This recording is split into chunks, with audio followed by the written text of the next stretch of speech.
జర్నలిస్టులపై అక్రమ కేసులు ఎత్తేయాలంటూ జర్నలిస్ట్ సంఘాలు ధర్నా నిర్వహించాయి. నర్సరావుపేట డీఎస్పీ కార్యాలయం వద్ద ప్రెస్ క్లబ్ ఆధ్వర్యంలో జర్నలిస్టులు నిరసన కార్యక్రమం చేపట్టారు.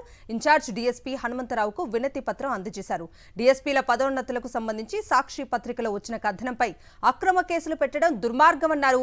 జర్నలిస్ట్ సంఘం జగన్ వెంటనే అక్రమ కేసులు ఎత్తివేయాలని డిమాండ్ చేశారు. రాజకీయ కక్షలు కార్పణ్యాలతో సాక్షి మీడియా గ్రూప్ పై దాడికి దిగటం సరికాదన్నారు. పీడీఎఫ్ నేత వెంకటేశ్వర్లు సాక్షి కార్యాలయంపై పోలీసుల దాడి, ఎడిటర్పై కేసులు పత్రికా స్వేచ్ఛను హరించటమేనన్నారు. జర్నలిస్టులపై అక్రమ కేసులు ఎత్తేయాలంటూ జర్నలిస్ట్ సంఘాలు ధర్నా నిర్వహించాయి. నర్సరావుపేట డీఎస్పీ కార్యాలయం వద్ద ప్రెస్ క్లబ్ ఆధ్వర్యంలో జర్నలిస్టులు నిరసన కార్యక్రమం చేపట్టారు. ఇన్ఛార్జ్ డీఎస్పీ హనుమంతరావుకు వినతి పత్రం అందజేశారు. డీఎస్పీల పదోన్నతులకు సంబంధించి సాక్షి పత్రికలో వచ్చిన కథనంపై అక్రమ కేసులు పెట్టడం దుర్మార్గమన్నారు.